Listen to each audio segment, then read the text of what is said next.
Already Pakistan అనేటువంటిది అక్కడ ఆఫ్ఘనిస్తాన్తో చావు దెబ్బతింటుంది. అలాగే మనకి బెలూచిస్తాన్లో ఉన్నటువంటి దళాలతో చావు దెబ్బతింటుంది. అయినా సరే ఇక్కడ ఛాన్స్ తీసుకోవడానికి అవకాశం లేదండి. ప్రపంచంలో ఇన్ని రకాలైనటువంటి ఎమర్జెన్సీస్ నడుస్తున్నప్పుడు మనం సర్లే మనకేం కాదులే అని సావకాశంగా కూర్చునేటువంటి సమయం కాదు.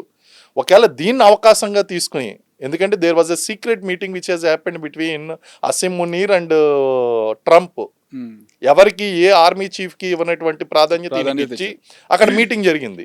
ఆ మీటింగ్లో ఏంటి ఫర్దర్గా కొన్ని మినరల్స్ కూడా వాళ్ళకి ప్రీషియస్ మినరల్స్ కూడా అప్పగించేయడం జరిగింది. అక్కడ ఏమి అండర్స్టాండింగ్ అయిందో మనకు తెలియదండి. ఇటువంటి సమయంలో మనం as a defence forces, army, air force, navy, we are not offensive forces and we are defence forces. మన దేశాన్ని కాపాడుకోవాల్సినటువంటి బాధ్యత మనకుంది కాబట్టి ఆ బార్డర్ని స్ట్రెంథన్ చేసుకోవాల్సినటువంటి అవసరం ఖచ్చితంగా ఉందండి. ఇంకొక థియరీ కూడా ఏంటి అంటే అక్కడ రేడియో న్యూక్లియర్ రియాక్టర్స్ అనేటువంటివి బ్లాస్ట్ అయినాయి. బ్లాస్ట్ అవడం వలన రేడియో యాక్టివ్ పార్టికల్స్ అనేటువంటి బయటకు వచ్చినాయండి.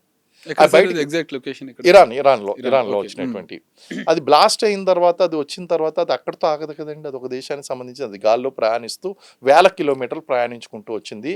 అది ప్రయాణించుకుంటూ వచ్చి దాని ద్వారా పడుతున్నటువంటి ఆమ్ల వర్షాల వలన మన భారతదేశంలో కూడా ఆ యొక్క ఆమ్ల వర్షాలు వచ్చినాయి. దానివల్ల రేడియో యాక్టివ్ పార్టికల్స్ అనేటువంటివి మన భూమిలో కలిసిపోతే దానివల్ల పంటలు, నెక్స్ట్ అక్కడ ఉండేటువంటి ఆహారం నుంచి మనుషులకి, చేపలకి అన్నిటికీ కూడా వస్తుంది అనేటువంటి ఒక థియరీ కూడా. అంటే అది ఆ సీజన్ ఇప్పుడు కాదనుకుంటాను కదా సార్. ఎట్లా అంటే వెస్టర్న్ విండ్స్ వచ్చినప్పుడు మాత్రమే అక్కడ నుంచి మనకు వర్షాలు వచ్చేటువంటి అవకాశం ఉంది కాబట్టి. కానీ ఇప్పుడు ఈ కరెంట్స్ ఏదైతే ఉన్నాయో, ఓషన్ కరెంట్స్ వలన, లేకపోతే అక్కడ ఉండేటువంటి చేపలు ఇవన్నీ కూడా వాటిని తీసుకోవడం వలన ఇటువైపు వస్తే కనుక అది మన దాకా వచ్చేటువంటి అవకాశాలు ఉన్నాయండి.